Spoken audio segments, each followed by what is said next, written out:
아침부터 머릿속이 복잡했습니다. 드디어 상견례 날이었거든요. 이날이 오기까지 참 많은 시간이 걸렸습니다. 거울 앞에 서서 옷매무새를 다시 한번 가다듬어요. 베이지색 원피스, 너무 튀지도 않고 너무 수수하지도 않은 적당한 옷을 골랐습니다. 머리도 깔끔하게 묶었고 메이크업도 자연스럽게 했습니다. 하지만 아무리 외적으로 완벽하게 꾸며도 속은 여전히 불안함으로 가득했습니다. 솔직히 아직도 믿기지 않았어요. 이 상견례가 실제로 하게 되었다는 것이요. 옆방에서는 어머니가 준비를 하고 계셨습니다. 옷장에서 옷을 고르시는 소리가 들렸어요. 어머니는 평소보다 훨씬 신경을 쓰시는 듯 했습니다. 거의 평생을 단둘이 살아왔던 모녀였기에 저보다 어머니가 더 떨리실지도 모른다는 생각이 들었습니다. 저는 천천히 거실로 나가 어머니 방 앞에서 문을 두드렸습니다. 엄마, 준비 다 하셨어요? 어머니는 거울 앞에서 옷매무새를 만지며 고개를 돌리셨습니다. 단아한 연한 하늘색 정장을 입고 계셨는데 어머니에게 이렇게까지 차려입으라고 말씀드린 건 처음이었어요. 어머니는 저를 보며 조용히 미소 지으셨습니다. 어머, 우리 딸 예쁘다. 엄마도 너무 예쁜데요? 괜찮을까? 너무 차려입은 건 아닌지 모르겠네. 아니에요. 상견례 자리인데 이렇게 입으셔야죠. 저는 어머니의 어깨를 살짝 정리해드렸습니다. 어머니는 웃고 계셨지만 저보다 더 긴장하신 듯 했습니다. 솔직히 오늘 이 자리가 온다는 게 아직도 믿기지 않아. 저도요. 엄마는 제 손을 잡으며 한숨을 내쉬셨습니다. 네가 힘들었던 거 엄마가 다 알고 있어. 사실 난 상견례까지 가게 될 줄 몰랐어.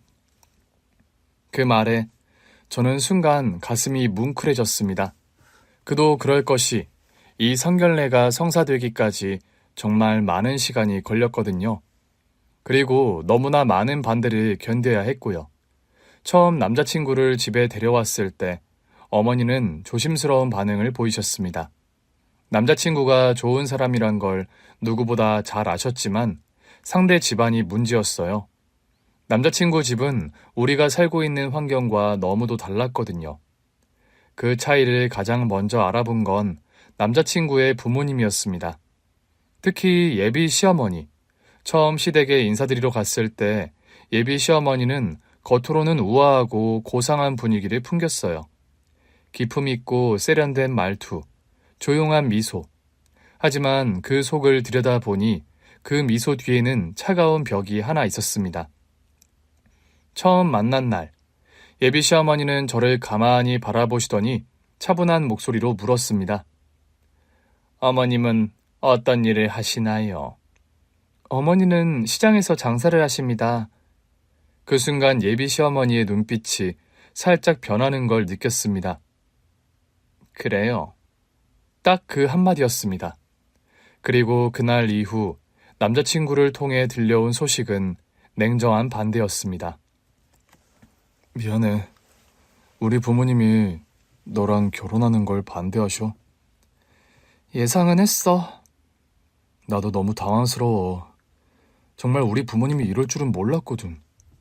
반대하는 이유가 뭔지 혹시 알아? 그냥 여러 가지가 너무 다르고 안 맞는다고 하시네. 나도 엄마가 그런 거에 그렇게 예민할 줄은 몰랐어. 그런 게 뭔데? 당연히 은희 네 잘못은 아닌데 아버님도 안 계시고 어머님께서 시장에서 장사를 오래 하셨다는 게 마음에 걸리신다고 하시네. 그 말을 들은 순간 제 얼굴이 뜨겁게 달아올랐습니다. 화가 난다기보다는 모멸감이 밀려오는 기분이었어요.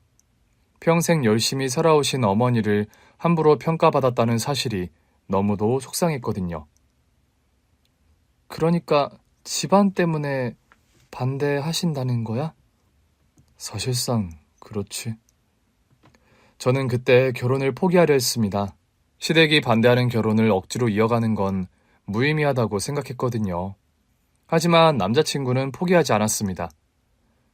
조금만 시간을 줘. 내가 부모님을 설득할게. 안 될 것 같아. 난 네가 아니면 안 돼. 그때부터 남자친구는 부모님을 설득하기 위해 애를 썼습니다. 그리고 시간이 지난 후 마침내 시댁에서 결혼을 허락했습니다. 하지만 저는 그 과정이 쉽지 않았을 거라는 걸 누구보다 잘 알고 있었어요.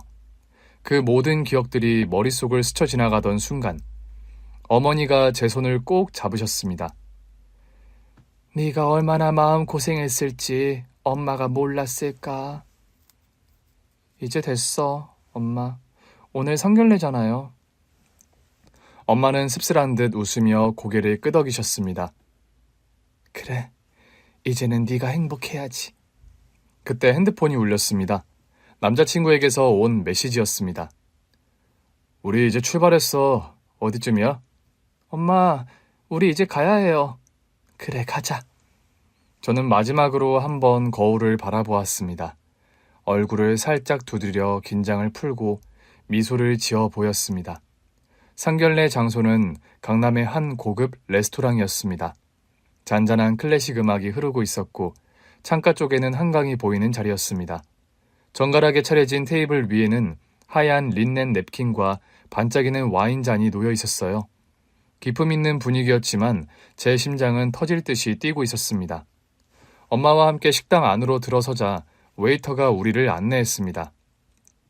그리 멀지 않은 곳, 창가 자리에는 시댁 식구들이 이미 와 있었습니다.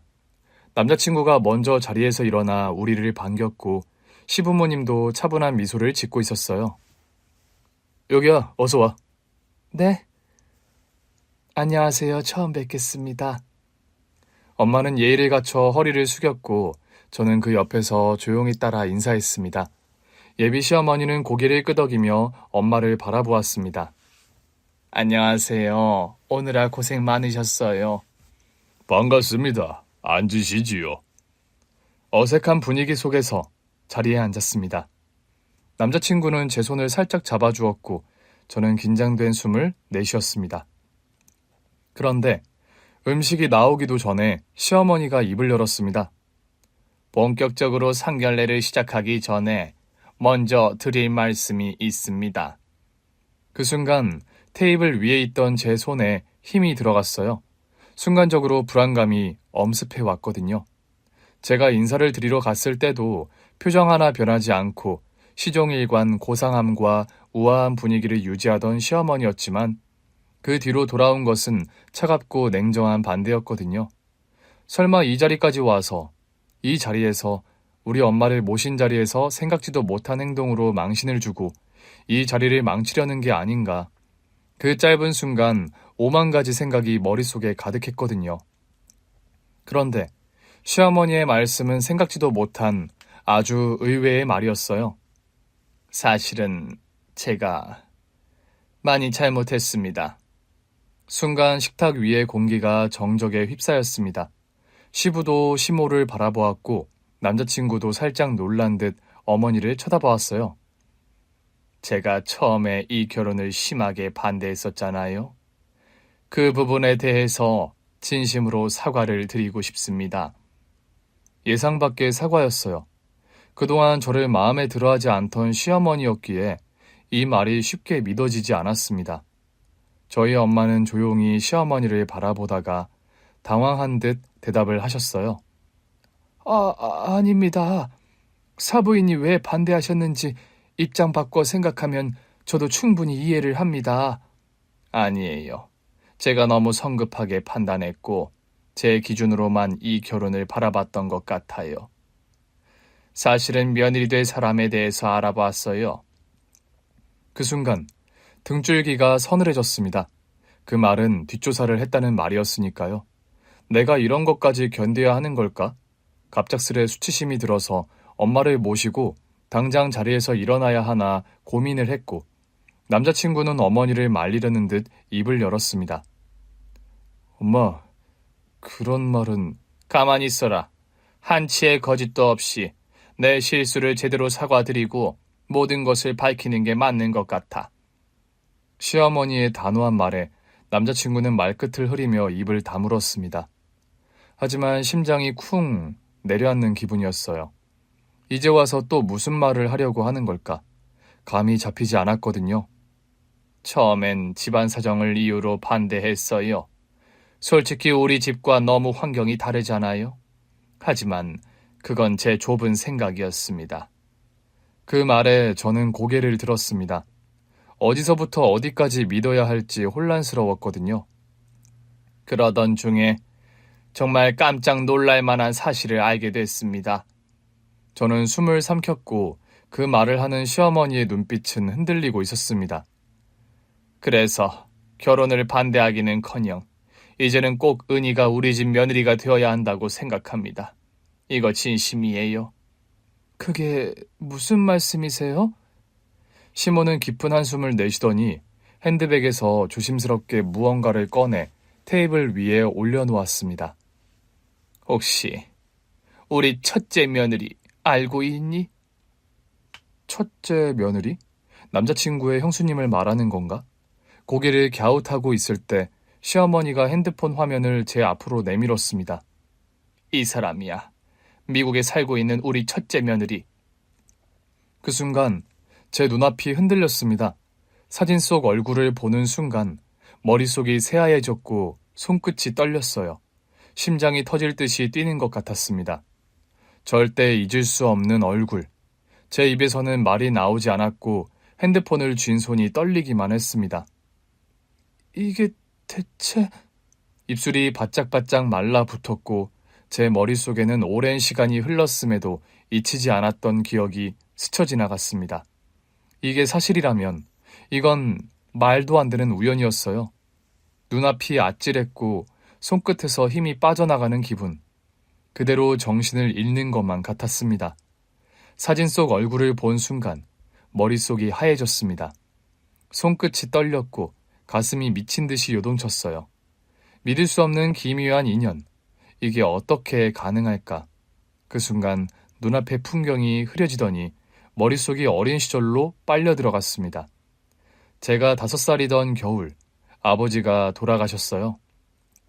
그날의 기억은 흐릿하지만 어머니가 온몸을 떨며 저를 끌어안고 울던 모습은 아직도 또렷하게 남아 있습니다.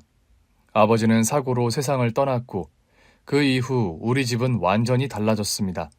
엄마는 남편을 잃었고 저는 아버지를 잃었거든요.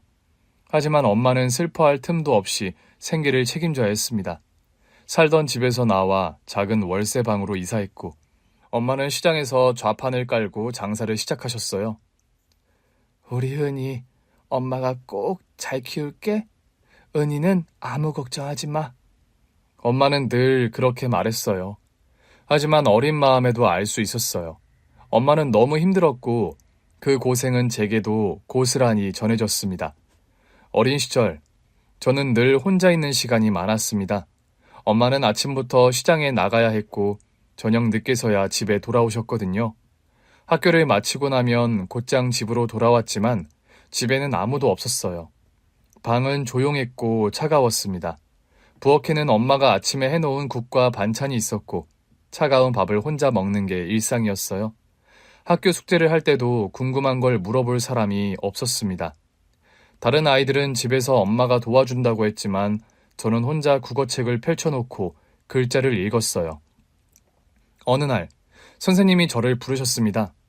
은희야, 요즘 숙제를 자주 안 해오던데 무슨 일 있니? 저는 입술을 꾹 깨물었습니다.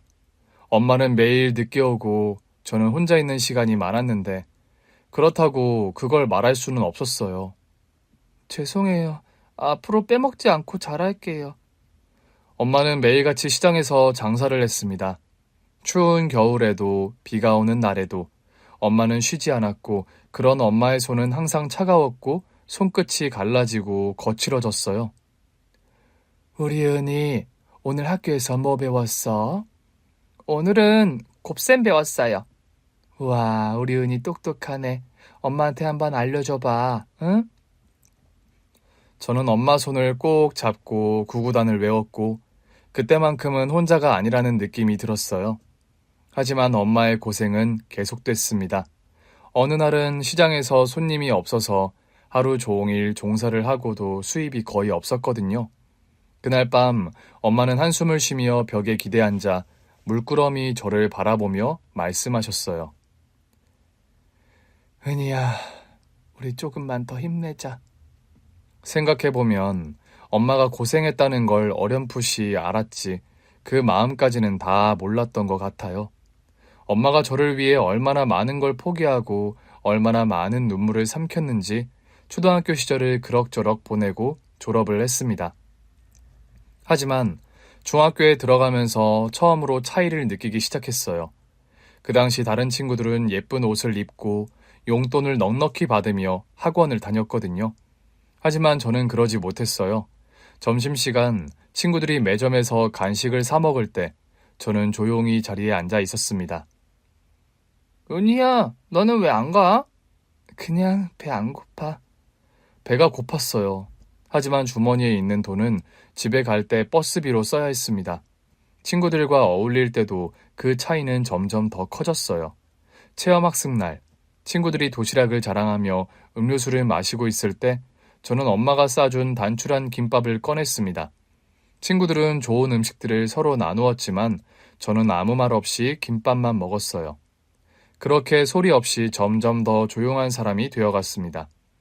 고등학교에 가면서 저는 빨리 독립해야겠다고 생각했습니다. 엄마가 저를 위해 너무 힘들게 사셨으니까요. 그래서 아르바이트를 시작했어요. 방과 후에는 편의점에서 일하고 주말에는 카페에서 아르바이트를 했습니다. 엄마는 걱정하셨지만 저는 오히려 뿌듯했던 것 같아요. 은희야, 너 너무 무리하는 거 아니야? 아니에요, 엄마. 저 이제 혼자 용돈 벌 수 있어요. 그렇게 저는 조금씩 어른이 되어 갔습니다.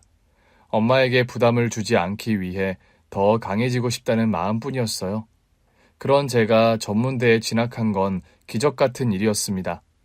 어릴 때부터 학원 한번 다녀본 적 없던 제가 대학을 갈 수 있을 거라곤 상상도 못했거든요.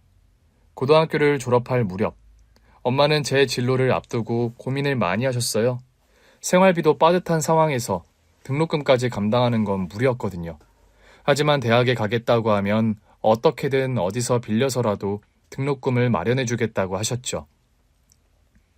그런 엄마를 보며 저 역시 바로 취업해서 엄마의 짐을 덜어드리는 게 맞다고 생각했습니다. 하지만 담임 선생님께서 장학금 제도를 알려주셨고 운 좋게 면접을 통과하면서 저는 등록금 걱정 없이 전문대 사회복지학과에 입학할 수 있었습니다. 엄마는 처음엔 반대하셨지만 결국 눈물을 훔치며 저를 축하해 주셨어요. 은희야, 공부 열심히 해라. 엄마가 많이 못 도와줘서 미안하다. 엄마, 등록금 걱정 안 해도 돼요. 나 다 알아봐서 간 거예요. 그래도 생활비가 문제인데. 제가 알아서 할게요. 아르바이트도 할 거고 꼭 엄마한테 의지 안 해도 돼요. 엄마는 제 손을 꼭 잡으며 몇 번이고 고맙다는 말을 반복하셨어요. 저는 엄마의 눈물을 보며 꼭 졸업해서 좋은 직장을 구하고 우리가 조금이라도 나은 삶을 살 수 있도록 노력하겠다고 다짐했습니다. 대학 생활은 생각보다 쉽지 않았어요.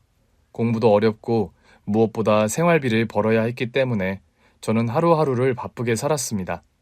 수업이 끝나면 바로 카페로 가서 아르바이트를 했고 주말에는 사회복지관에서 행정보조 일을 했습니다. 친구들은 여행도 가고 여유롭게 대학 생활을 즐겼지만 저에겐 그런 여유가 없었습니다. 하지만 후회는 없었어요. 저는 미래를 위해 한 발 한 발 나아가고 있었으니까요. 졸업을 앞둔 마지막 학기, 저는 본격적으로 취업 준비를 했습니다. 운 좋게도 졸업하자마자 한 복지관에 취업이 되었어요. 연봉이 많지는 않았지만 저는 단 한 번도 돈을 목적으로 일을 하겠다고 생각한 적이 없었습니다. 어릴 때부터 힘든 환경에서 자라면서 어려운 사람들의 마음을 누구보다 잘 이해했기 때문에 도움이 필요한 사람들에게 힘이 되고 싶었거든요. 복지관에서 처음 맡은 일은 저소득층 가정의 지원 프로그램이었는데 특히 조손가정과 한부모 가정을 돕는 일이 많았습니다. 부모 없이 할머니나 할아버지 밑에서 자라는 아이들을 볼 때면 저도 모르게 감정이입이 되었고 남들보다 더 애정을 가지고 일을 하게 되었어요. 그러던 중 복지관에서 주최하는 봉사활동 프로그램을 담당하게 되었습니다. 방학 동안 진행되는 청소년 멘토링 프로그램으로 대학생과 직장인 봉사자들이 참여하는 행사였습니다. 저는 행사의 실무를 담당하며 봉사자들을 모집하고 일정 조율을 했거든요. 그런데 그 자리에서 지금의 남자친구를 처음 만나게 되었습니다. 처음 본 남자친구는 차분하고 신뢰감이 가는 사람이었어요. 그는 대기업에 다니는 직장인이었고 사회 환원 활동의 일환으로 꾸준히 봉사활동을 해오고 있다고 했습니다. 첫인상이 좋았지만 저는 남자친구와 친해질 생각은 없었습니다. 제게 연애는 사치 같은 것이었고 생활을 유지하는 것만으로도 벅찼기 때문입니다. 하지만 그 사람은 묘하게 저에게 관심을 보이며 말을 걸었습니다. 은희 씨, 여기 계속 근무하신 지 얼마나 되셨어요? 이제 3년 반 정도 됐어요. 사회복지 일을 하려면 마음이 참 따뜻해야 할 것 같아요. 쉽지 않은 일일 텐데요. 저한테는 오히려 이런 일이 더 잘 맞는 것 같아요. 어려운 분들 돕는 게 보람도 있고요. 대단하네요. 저는 그냥 가끔씩 와서 도울 뿐인데 은희 씨처럼 매일 하는 분들은 정말 존경스러워요. 그렇게 대화를 나누다 보니 우리는 생각보다 공통점이 많았어요. 그 남자는 좋은 환경에서 자랐지만 어릴 때부터 부모님께 나눔의 중요성을 배웠다고 했거든요. 저는 저와 정반대 환경에서 자란 사람이지만 이렇게 따뜻한 마음을 가진 사람이 있다는 게 신기했습니다. 그리고 봉사활동이 끝난 후에도 남자친구는 저를 계속 찾았어요. 저녁 식사는 하셨어요? 퇴근하고 잠깐 커피라도 마실까요? 저 오늘 활동한 거 보고서를 작성해야 해서요. 일 끝나고라도 잠깐 얼굴 볼 수 있을까요? 그 사람은 다정했고 진심이 느껴졌어요. 그 남자와 가까워지며 처음으로 누군가에게 기대고 싶다는 생각이 들었고, 그렇게 우리는 연인이 되었습니다. 바쁜 일상 속에서도 그 사람은 제 곁을 지켜주었고, 힘들 때마다 든든한 존재가 되어주었어요. 저는 가끔 스스로가 부족한 사람이라고 느꼈지만, 남자친구는 한 번도 저를 그렇게 대하지 않았습니다. 은희야, 너는 정말 멋진 사람이야. 넌 네가 생각하는 것보다 훨씬 더 멋있고 소중한 사람이야. 남자친구의 한마디에 눈물이 핑 돌았습니다. 늘 혼자라고 생각했는데 저를 있는 그대로 사랑해주는 사람이 생겼다는 게 믿기지 않았거든요. 그렇게 우리의 사랑은 깊어졌고 자연스럽게 결혼을 생각하게 되었어요. 하지만 저는 시댁에서 저를 반길지 확실할 수 없었습니다. 남자친구는 좋은 집안에서 자랐고 저는 그에 비해 너무 초라해 보였기 때문입니다. 오빠 부모님께서 나를 받아들여 주실까? 부모님이 아니라 내가 너랑 결혼하는 거야. 내가 설득할게. 넌 걱정할 필요 없어. 그렇게 우리는 결혼을 생각하게 되었고 결국 그의 부모님께 인사를 드리러 가게 되었어요. 남자친구의 부모님께 인사를 드리는 날, 저는 아침부터 분주하게 준비를 했습니다. 최대한 단정하고 깔끔하게 보이고 싶어서 차분한 색의 원피스를 입었습니다. 엄마와 함께 정성껏 준비한 선물과 과일 바구니를 손에 들었고 엄마는 저를 보며 몇 번이고 손을 꼭 잡아주셨습니다.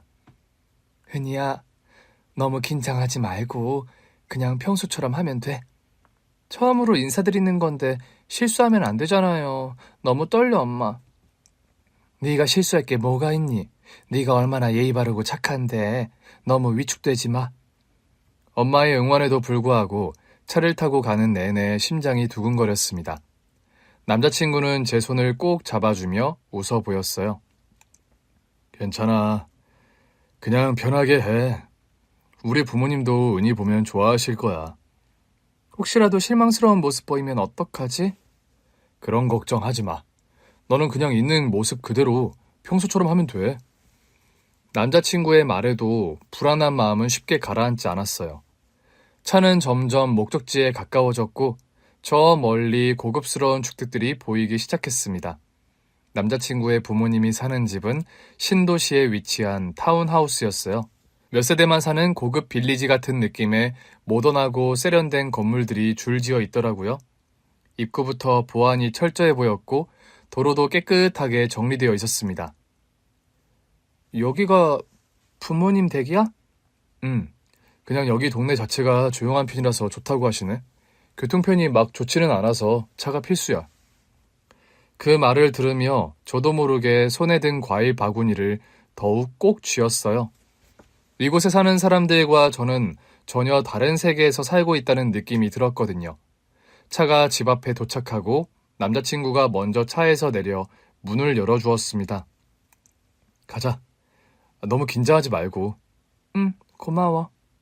집으로 들어서자 높은 천장인 거실이 인상적이었어요. 천장에는 크리스탈 조명이 반짝였고 벽에는 세련된 그림들이 걸려 있었습니다.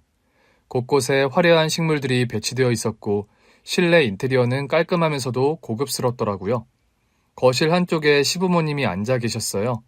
남자친구의 아버지는 점잖은 분위기를 풍겼고 어머니는 고상하고 우아한 분위기를 풍기고 있었습니다. 남자친구가 먼저 인사를 드렸고 저도 조심스럽게 고개를 숙였습니다. 안녕하세요. 처음 뵙겠습니다. 네, 반가워요. 시부모님은 한동안 가만히 저를 바라보셨어요. 그러다 시아버지가 살짝 미소를 지으며 말씀하셨습니다. 그래요. 먼 길 오느라 고생 많았어요. 어서 와요. 앉으세요. 저는 준비해온 과일 바구니와 선물을 내밀었습니다. 저 이거 어머님 아버님께 드리려고요. 이런 것까지 준비할 필요 없었는데. 고마워요. 시어머니는 과일 바구니를 건네받으며 미소를 지었지만 그 시선은 가만히 저를 살펴보는 듯 했습니다. 저는 최대한 평정심을 유지하며 자리에 앉았어요. 식탁에는 미리 준비된 음식들이 정갈하게 차려져 있었습니다. 식사가 시작되었는데 시아버지는 말이 많지 않으셨습니다. 조용히 식사를 하시며 가끔씩 저와 시어머니를 바라볼 뿐이었던 반면 시어머니는 이런저런 질문을 던지셨습니다. 은희 씨, 지금 하는 일이 사회복지 관련 일이라고 했죠? 네, 복지관에서 일하고 있습니다. 주로 조손 가정이나 한부모 가정을 지원하는 업무를 맡고 있어요. 보람 있는 일이겠어요. 그런데 힘든 점도 많겠네요. 네, 가끔은 감정적으로 힘들 때도 있지만 그래도 이 일이 저한테 잘 맞는다고 생각해요. 어려운 분들을 도울 수 있다는 게 보람되거든요. 그래요. 좋은 일이긴 하네요. 시어머니는 고개를 끄덕이며 조용히 식사를 이어갔습니다. 저는 나름 무난하게 인사를 마쳤다고 생각했어요. 시어머니가 특별히 부정적인 반응을 보이지 않았기 때문에 적어도 나쁘지 않는 분위기라고 생각했거든요. 하지만 그건 저의 착각이었습니다. 집으로 돌아온 다음 날, 남자친구에게서 전화가 왔습니다. 목소리가 평소와 달리 어두웠어요. 은희야, 우리 부모님이 결혼 반대하셔. 그 순간 심장이 철렁 내려앉았습니다. 뭐? 순간 모든 것이 무너지는 느낌이었습니다. 기대하지 말았어야 했는데 그래도 혹시나 하는 마음이 있었나 봅니다. 핸드폰을 쥔 손에 힘이 들어갔어요. 오빠는 어떻게 생각해? 나는 너랑 결혼할 거야. 하지만 부모님을 설득해야 할 것 같아. 그러니까 조금만 시간을 줘. 저는 아무 말 없이 창밖을 바라보았어요. 그날 보았던 고급스러운 집, 넓은 거실, 반짝이던 샹들리에가 머릿속을 스쳐 지나갔습니다. 애초에 어울릴 수 없는 세계였던 걸까? 그런 생각이 들었습니다. 하지만 남자친구는 저에게 했던 약속을 지켰어요. 정말로 부모님을 설득했고 상견례를 하게 되었거든요. 그런데 상견례 중 내 뒷조사를 했다며 결혼 심하게 반대한 걸 사과하는 시모. 널 며느리 삼아야 할 이유가 있어. 혹시 우리 첫째 며느리 알고 있니? 미국에 있는 첫째 며느리라며 시모가 내게 사진을 보여준 순간 그 자리에서 개거품 물며 기절했습니다. 사진 속 얼굴을 보자마자 숨이 턱 막혔어요. 손끝이 얼어붙은 것처럼 떨렸고 심장이 요동쳤습니다. 너무도 익숙한 얼굴이었거든요. 하지만 도저히 이 자리에서 그 얼굴을 볼 수 있다고는 상상도 하지 못했습니다. 이건 말도 안 되는 일이었어요. 이 사람이 시어머니의 첫째 며느리라고? 제 머릿속은 갑자기 어린 시절로 되감기듯 빨려 들어갔습니다. 어릴 때 저는 늘 혼자였어요. 아빠가 돌아가신 후 엄마는 시장에서 장사를 하느라 바쁘셨거든요. 그 당시 학습도 뒤처지고 숙제를 못해가는 날들이 생기자 엄마는 방법을 알아보셨습니다. 다른 아이들처럼 학원 같은 곳에 다닐 형편은 안 되었기 때문에 복지관에서 운영하는 돌봄 시설을 이용하게 되었어요. 학교가 끝나면 집에 바로 가는 게 아니라 복지관에서 저녁까지 시간을 보내다가 엄마가 퇴근하실 때쯤 집으로 돌아가곤 했습니다. 그리고 그곳에서 처음 선주 언니를 만났습니다. 언니는 저보다 3살이 많았는데 늘 복지관 한쪽에 앉아 책을 읽거나 조용히 그림을 그리고 있었어요. 나중에 알고 보니 언니는 고아원에서 생활을 하고 있었습니다. 처음에는 가까이 다가가기 어려운 느낌이었어요. 그런데 어느 날 제가 숙제를 하다가 몰라서 우물쭈물하고 있을 때 언니가 조용히 다가와 도와주었습니다. 그거 이렇게 하면 돼. 어떻게? 언니는 수학책을 들여다보더니 연필을 들어 설명해 주었어요. 처음엔 낯설었지만 언니가 차근차근 설명해 주는 걸 듣고 따라하다 보니 이해가 됐습니다. 이제 알 것 같아. 언니는 조용히 웃으며 제 머리를 살짝 쓰다듬었습니다. 그럼 다행이고. 그렇게 선주 언니와 저는 조금씩 가까워졌습니다. 언니는 말수가 많지 않았지만 늘 조용히 제 옆에 있어 주었어요. 저는 동생처럼 언니를 따랐고 언니도 저를 챙겨주었습니다. 복지관에서 간식을 나눠줄 때면 언니는 조용히 제 과자를 챙겨주었죠. 이거 네가 좋아하는 거잖아. 하나 더 먹어. 언니는? 난 괜찮아. 너 많이 먹어. 그때는 몰랐어요. 언니가 늘 조용히 저를 챙겨주면서도 본인은 늘 한 발짝 뒤로 물러나 있었다는 것을요. 그러던 어느 날 비가 억수같이 쏟아지던 날이었습니다. 엄마는 갑자기 일이 늦어져서 그날은 평소보다 더 늦게 저를 데리러 오신다고 했거든요. 돌봄 수업은 진작 끝났지만 혼자 복지관에서 기다려야 할 상황이었죠.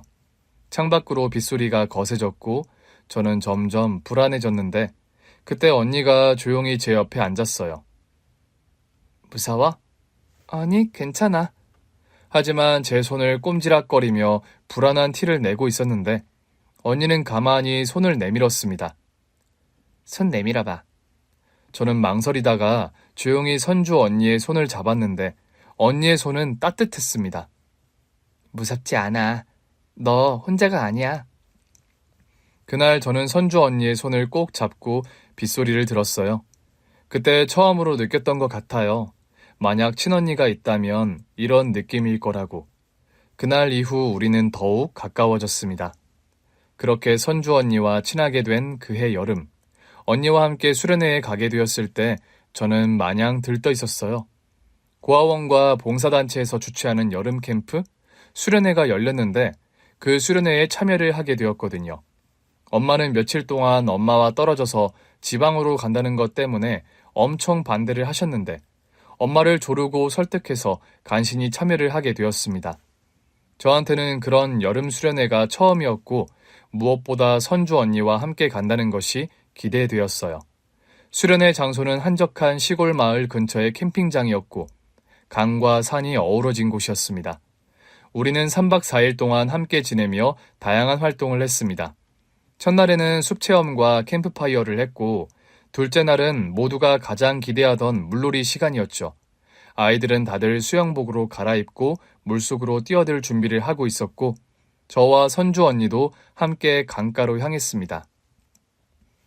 은희야, 너 수영할 줄 알아? 아니, 나 물은 좀 무서워. 언니는? 나도 잘 못해. 그냥 발 담그는 정도? 우리는 강가 가장자리에 앉아 조용히 물에 발을 담갔습니다. 다른 아이들은 신나게 물장구를 치고 있었고 몇몇은 튜브를 타며 떠다녔어요. 물가에 반짝이는 햇빛을 보고 있는데 몸이 나른해지는 것 같았고 저도 모르게 깜빡 잠이 들었던 것 같습니다. 그러던 중 갑자기 소란스러운 소리에 눈을 떴던 것 같아요. 그런데 바로 옆에 있던 선주 언니가 없다는 걸 알게 되었습니다. 선주 언니 어디 갔어? 아이들이 우르르 몰려 소란스러운 쪽으로 갔는데 순간 저 멀리 물살이 빠른 곳에서 허우적거리는 언니가 보였어요. 언니가 물에 빠진 것이었습니다. 언니, 선주 언니! 주변에 있던 친구들은 발을 동동 구르고 있었어요. 그런데 조금 전만 해도 함께했던 인솔 선생님이 보이지 않았습니다. 언니는 손을 허우적거리며 점점 더 깊은 곳으로 떠밀려 가고 있었고 머릿속이 하얘졌지만 망설일 틈이 없었습니다. 근처에 떠있던 튜브를 집어들고 물속으로 들어갔어요. 야, 너 가면 안 돼. 큰일 나. 야, 김은희, 위험해. 너까지 빠지면 어떡하려고. 선생님 올 때까지 기다려. 물에 들어가지 말라고 저를 붙잡는 친구들을 뿌리치고 물속으로 가서 있는 힘껏 언니에게 튜브를 던졌습니다. 언니, 이거 잡아. 하지만 언니는 힘이 빠졌는지 튜브를 제대로 잡지 못했어요. 심장이 터질 듯이 뛰었지만 무작정 물속으로 뛰어들 수는 없었습니다. 튜브에 있는 줄을 당겼다가 다시 있는 힘껏 튜브를 언니 쪽으로 던졌고 이번에는 언니가 가까스로 튜브를 잡았습니다. 언니, 꽉 잡아! 언니는 힘없이 간신히 튜브를 붙잡고 있었고 저는 온 힘을 다해 언니를 물가 쪽으로 끌어당겼습니다. 얘들아, 이거 도와줘! 몸이 덜덜 떨렸지만 언니를 살려야 한다는 생각밖에 없었습니다. 그제서야 몇몇 아이들이 다가와 같이 튜브 줄을 당겨주었는데 마침내 언니의 몸이 얕은 물가에 닿았고 저는 거의 탈진한 상태였어요. 아이들이 소리를 질렀고 선생님들이 달려와 언니를 끌어올렸습니다. 언니는 물을 토하며 힘겹게 숨을 쉬었습니다. 은희야, 언니, 괜찮아? 선주 언니는 저를 보며 눈물을 흘렸습니다. 은희야, 네가 날 구했어. 저는 아무 말도 할 수 없었어요. 너무 무서웠고 너무 아찔한 순간이었거든요. 하지만 언니가 살아있다는 사실만으로도 울컥하는 감정을 참을 수 없었습니다. 그날 밤 언니는 제 손을 꼭 붙잡고 말했어요. 고마워, 은희야. 정말 고마워. 은희, 너는 내 생명의 은인이야. 언니가 없어지는 줄 알았어. 너무 무서웠어. 언니는 제 손을 꼭 쥐며 웃었습니다. 은희 덕분에 살았어. 평생 은희한테 고마울 거야. 평생, 그리고 영원. 저는 그 뒤로도 쭉 언니와 잘 지낼 수 있을 거라고 생각했지만 그것은 착각이었어요. 그해 겨울, 고아원에서 지내던 선주 언니가 갑자기 미국으로 입양을 가게 된 거였습니다. 그 사실을 알았을 때 언니는 이미 떠나고 없었어요. 복지관에서 언니를 만날 거라 생각했지만 아무리 기다려도 언니가 오지 않았거든요. 저는 언니가 지내던 고아원까지 언니를 만나러 갔습니다. 원장님, 선주 언니 어디 있어요? 선주는 미국으로 입양 갔단다. 입양이요? 그래, 선주한테 엄마 아빠가 생긴 거야. 훌륭한 분들이 키우기로 했어. 선주한테 좋은 일이야. 선주 언니한테 좋은 일이라고 했지만 저는 받아들일 수 없었어요. 몇 달 전 물에서 언니를 끌어당기던 순간이 머릿속에 생생한데 언니가 어느 날 갑자기 사라져 버리다니요. 그렇게 한동안 멍하게 있었습니다. 그리고 그 이후 복지관에서도 고아원에서도 선주 언니를 만날 수 없었어요. 그렇게 어린 시절 선주 언니와 기억은 점점 희미해져 갔고 저는 어느새 그것을 잊고 살아갔습니다. 그런데 상견례 자리에서 시어머니가 보여준 사진 속 얼굴, 시어머니의 첫째 며느리라는 그 사람은 바로 선주 언니였습니다. 믿을 수 없었어요. 어떻게 이런 일이 가능한 걸까요?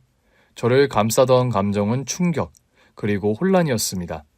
선주 언니, 어린 시절, 저를 가장 아껴주고 제 손을 놓지 않았던 사람. 하지만 어느 날 갑자기 입양을 가면서 연락이 끊겼던 언니. 그런데 선주 언니가 시댁의 첫째 며느리라고? 네가 놀랄만도 하겠구나. 이게 도대체 어떻게 된 일이에요? 저는 목이 바짝 타들어가는 기분이었어요. 시어머니는 제 표정을 살피더니 한숨을 쉬고 차분하게 말을 이었습니다. 우리 첫째 며느리도 이렇게 인연이 이어질 거라고는 정말 그 누구도 몰랐지. 그런데 돌고 돌아 이렇게 이어지는 게 나 역시도 너무 신기할 따름이다. 시어머니는 핸드폰을 내려놓고 손가락을 깍지 끼며 조용히 이야기를 시작하셨습니다. 미국으로 입양을 간 선주 언니는 좋은 양부모를 만나 새로운 삶을 살게 되었다고 하더라고요.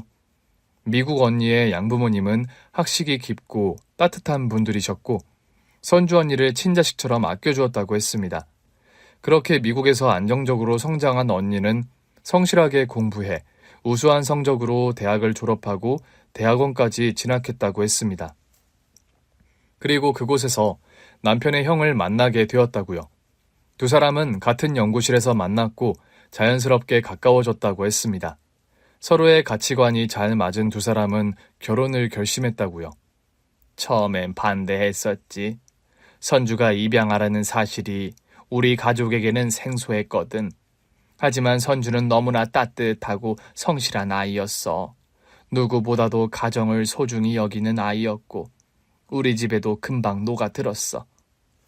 선주 언니는 한국에서 결혼식을 올리고 다시 미국으로 돌아갔다고 했습니다.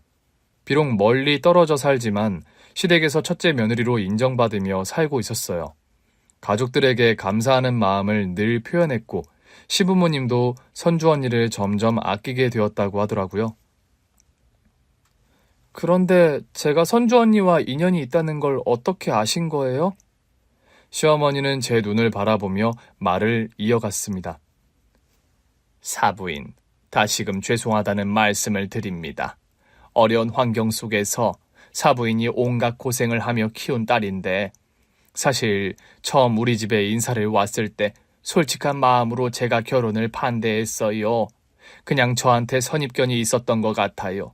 가난하고 어렵게 자랐기 때문에 뭔가 억셀 것 같고 결혼으로 인해 우리 아들이 고생을 할 것처럼 보였거든요. 그래서 아들한테 너무 서두르지 말라고 시간을 갖고 좀 더 생각해 보자고요. 좀 더 좋은 사람 만날 수 있고 어울리는 짝이 있을 수 있다고 그리 말을 했었네요. 그런데 우리 아들이 따님을 포기 못한 것 같았습니다. 제가 반대를 한 뒤에 우리 둘째가 미국에 있는 지형에게 고민을 털어놓았더라고요. 저는 순간 남편을 바라보았어요. 남편은 미안한 듯 저를 바라보며 고개를 끄덕였습니다. 내가 형한테 고민을 털어놨었어. 난 정말 은희 네가 아니면 안 되는데 부모님이 그냥 단편적인 상황 환경만 보고 반대하시니까 답답해서. 그러면서 자연스럽게 미국에 있는 첫째 며느리인 선주 언니도 이 이야기를 듣게 되었다고 했습니다. 언니는 처음에는 그냥 어떤 사람인데 반대하는 걸까라는 단순히 궁금해했다고 해요. 하지만 남편을 통해 저에 대한 이야기를 조금씩 듣게 되었고 그러다 남편이 제 사진을 보여주었다고. 그렇게 남편을 통해 제 사진을 본 선주 언니는 그 자리에서 얼어붙었다고 했습니다. 선주가 우리 첫째 며느리가 갑자기 나한테 전화를 하더구나. 전화하자마자 어머님께 꼭 드릴 말씀이 있다고. 이 결혼에 대해 신중하게 생각하고 알아보시는 게 좋겠다고 말을 하는데 너무 당황스러운 거야. 시어머니는 미국에 사는 첫째 며느리가 왜 전화까지 한 건지 이상하다고 생각하셨대요. 하지만 선주 언니가 너무 간곡하게 이야기를 했다고 합니다. 어머님, 도련님이 결혼하고 싶다는 그 아가씨 말이에요. 은이라는 아가씨요. 저랑 깊은 인연이 있는 사람인 것 같아요. 어머님, 그 아가씨, 은이라는 아가씨가 어릴 때 제 생명을 구해준 사람인 것 같아요. 그러니 부디 한 번만 더 생각해 보시면 안 될까요? 물론 아주 어릴 때 보고 헤어져서 확신할 수는 없지만 도련님 보낸 사진을 봤는데 어릴 때 제가 아는 은이, 그 동생의 얼굴이 남아있어요. 게다가 이름까지 같으니까 저를 구해준 그 아이가 맞는 것 같거든요. 어머님께서 한 번만 알아보신 뒤에 결정을 하시면 어떨까요? 첫째 며느리인 선주 언니의 간곡한 이야기를 들은 시어머니는 그제야 단순한 우연이 아니라는 걸 깨달았다고 했습니다. 그래서 그때부터 은희에 대해서 알아보기 시작했어. 너에 대해 조사하면서 너와 선주가 어떻게 연결되어 있었는지 점점 알게 된 거야. 선주가 미국으로 입양 가기 전까지 살았다고 했던 동네며 고아원이며 복지시설이며 시간이 오래 지나 조사하는 게 쉽지 않았지만 결국 알아냈단다. 우리 첫째 며느리 말이 맞았다는 걸 알게 됐어. 그 말을 듣고 저는 숨이 턱 막혔습니다. 선주 언니가 나를 기억하고 있었다니. 정말 오래된 인연이었지만 그때 헤어진 이후 한 번도 만나지 못했고 연락도 닿지 않았기 때문에 언니가 저를 기억하고 있다는 게 무척 감동적이었습니다. 시어머니는 손을 내리며 조용히 말을 맺었어요. 처음엔 단순한 우연이라고 생각했는데 이건 정말 인연이더라. 다른 것도 아니고 그 어린 나이에 귀한 생명을 구했다니 보통 인연이 아닌 거지. 오히려 첫째 며느리가 몹시 미안해했다. 그렇게 갑자기 입양을 떠나게 되어 인사도 제대로 하지 못했다면서. 하지만 은희 네가 아니었으면 지금 자기는 없을 거라며 살면서 너한테 생명을 빚진 그 일은 잊어본 적이 없다고 했어. 꼭 이 말을 전해달라고 그리 부탁을 받았다. 어머님의 이야기를 듣던 저는 결국 참아왔던 감정을 터뜨리고 말았습니다. 너무도 익숙한 얼굴, 너무도 보고 싶었던 얼굴, 선주 언니가 행복하게 살고 있다는 거, 그리고 이제 다시 만날 수 있다는 사실이 믿기지 않았거든요. 손으로 입을 가리고 흐르는 눈물을 닦았지만 눈물은 멈추지 않았어요. 남편이 제 어깨를 감싸며 낮은 목소리로 말했습니다. 은희야, 형수님이랑 바로 연락할 수 있어. 형수님이 너랑 꼭 통화하고 싶대. 저는 울컥하며 남편을 바라보았어요. 지금 바로? 그럼. 시차가 있지만 아마 받을 거야. 남편은 핸드폰을 꺼내 선주 언니에게 전화를 걸었습니다. 심장이 터질 듯이 두근거렸고 손끝이 떨려왔습니다. 그리고 몇 초 후 전화기 너머에서 익숙한 목소리가 들려왔어요. 여보세요? 언니? 전혀 예상하지 못했던 순간 전화기 너머로 들리는 선주 언니의 숨소리도 떨리고 있었습니다. 은희야, 정말 너 맞아? 언니, 나예요. 나 은희예요. 그 짧은 몇 마디만으로 우리는 오랜 세월을 뛰어넘었어요. 어릴 때 마지막으로 봤던 그 순간 이후 우리는 너무나도 많은 시간을 각자의 자리에서 살아왔던 거죠. 하지만 그 시간의 장벽이 한순간에 무너지는 것 같았습니다. 정말 너구나, 은희야. 이건 운명이야. 내가 너를 다시 찾을 줄이야. 그렇게 우리는 다시 연결되었어요. 시간이 지나 결혼식이 다가왔습니다. 저랑 남편의 결혼식에 참석하기 위해 선주 언니와 남편의 형이 한국으로 온다는 소식을 들었을 때 몇 날 며칠을 설렜는지 몰라요. 입국 당일, 공항 입국장에서 많은 사람들이 쏟아져 나왔고 저는 초조하게 사람들을 살폈습니다. 그리고 저 멀리 한 여자가 제 쪽으로 걸어오고 있었어요. 언니는 여전히 키가 크고 단정한 옷차림을 하고 있었습니다. 하지만 그 눈빛은 어린 시절 그대로였습니다. 따뜻하고 부드럽고 언제나 저를 바라봐주던 그 눈빛. 저는 더 이상 참지 못하고 언니에게 달려갔습니다. 언니! 은희야. 우리는 서로를 끌어안고 한참을 울었습니다. 말로 표현할 수 없는 감정들이 밀려들었어요. 오래전 기억 속의 귀한 인연을 이렇게 다시 만날 수 있다는 기적 같은 순간이었습니다.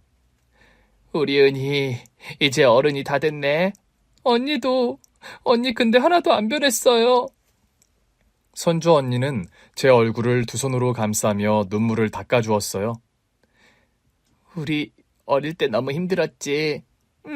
하지만 언니가 있어서 덜 힘들었어. 언니가 항상 내 곁에 있어서. 나도 마찬가지야. 우리의 재회는 꿈만 같았고 그날 밤 우리는 밤새도록 이야기를 나누었습니다. 그리고 마침내 결혼식 날이 되었어요. 결혼식장은 화사한 꽃으로 가득했고 저는 순백의 웨딩드레스를 입고 있었습니다. 엄마는 제 옆에서 눈물을 참으려고 애쓰셨고 남편은 환한 미소로 하객들을 맞이하고 있었습니다. 그리고 그곳에 선주 언니가 있었죠. 언니는 예식 전 신부 대기실에서 함께 시간을 보냈습니다. 정말 예쁘다, 은희야. 언니가 내 결혼식에 와줘서 너무 좋아요. 당연한 거야. 이제 우리는 진짜 가족이잖아. 그 말에 저는 다시 울컥했어요. 어릴 때 서로를 가족처럼, 자매처럼 여겼지만 정말로 가족이 될 줄은 몰랐거든요. 결혼식이 시작되었고 저는 신랑의 손을 잡고 공동 입장을 했습니다. 버진로드를 걸어가는 그때 선주 언니와 눈을 마주쳤어요. 언니는 고개를 끄덕이며 저를 응원하듯 바라보고 있었어요. 어릴 때 우리 서로를 지켜주었던 그 시절처럼요. 그렇게 가족들의 축복 속에서 저는 사랑하는 사람과 새로운 인생을 시작하게 되었습니다. 결혼식을 마치고 남편과 함께 신혼여행을 떠났어요. 목적지는 하와이였습니다. 푸른 바다와 따뜻한 햇살이 내리쬐는 곳에서 남편과 함께하는 시간은 꿈만 같았습니다. 바닷가에서 손을 잡고 걸으며 우리가 함께할 미래를 이야기했어요. 은희야, 행복해? 응, 너무 행복해. 우리 앞으로 더 행복하게 살자. 고마워, 남편. 내가 잘할게. 우리 행복하게 살자. 내가 더 잘할게. 고맙고 사랑해. 신혼여행을 마친 뒤 우리 부부는 곧장 미국 본토로 향했어요. 캘리포니아에 있는 선주 언니, 아니 형님과 아주버님이 사는 집에서 며칠을 보내기로 했거든요. 공항에서 우리를 마중 나온 형님은 여전히 따뜻한 미소로 저를 반겼습니다. 우리 신혼부부 오셨네. 형님, 너무 보고 싶었어요. 우리는 서로를 꼭 끌어안았습니다. 형님의 집은 햇살이 잘 드는 따뜻한 분위기였는데 집이 너무 좋더라고요. 서방님, 동서, 우리 집이라고 생각하고 편하게 지내요. 미국에서 보내는 일주일 동안 우리는 마치 어릴 적으로 돌아간 것처럼 함께 시간을 보냈습니다. 형님과 나란히 앉아 차를 마시며 많은 이야기를 나누었어요. 가끔은 꿈 같아요. 우리가 이렇게 다시 만나고 이제는 가족이 되었다는 게. 나도 그래. 어릴 때는 우리가 이렇게 자라서 어른이 될 거라고는 상상도 못했는데. 하지만 이제는 알겠어요. 우리 인연이라는 게 그렇게 쉽게 끊어질 게 아니었다는 거. 형님은 제 손을 꼭 잡으며 미소를 지었어요. 맞아. 우리는 결국 다시 만나게 되어 있었던 거야. 그렇게 우리는 일주일 동안 행복한 시간을 보냈고 한국으로 돌아왔습니다. 현재 저는 시댁의 예쁨을 받으며 살고 있습니다. 시어머니께서 한국에 가까이 지내는 둘째 며느리인 저를 늘 살뜰히 챙겨주십니다. 그래, 며느라가 이번 주말에 들린다고? 네, 어머님. 남편이 어머님 음식 그리워하는 것 같아서요. 사실 저도 그래요. 알겠다. 뭐 먹고 싶은지 미리 이야기만 해. 알겠지? 감사해요. 어머님 주말에 뵐게요. 어머님은 자주 안 와도 된다고 하셨지만 내심 저희 부부가 오는 걸 무척 반기시는 걸 알고 있었기 때문에 종종 찾아뵙고 있어요.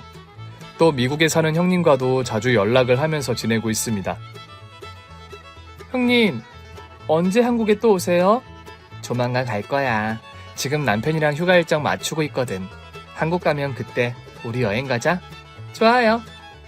그렇게 눈에 보이지 않지만 결코 끊어지지 않았던 인연이 제 삶을 따뜻하게 감싸고 있네요. 저는 매 순간 이 기적 같은 만남에 감사하며 살아가고 있습니다. 오늘 준비한 사연은 여기까지입니다. 재미있게 들으셨다면 구독과 좋아요, 알림 설정까지 눌러주세요. 그럼 저는 다음 사연으로 찾아뵐게요. 오늘도 건강하고 행복하세요.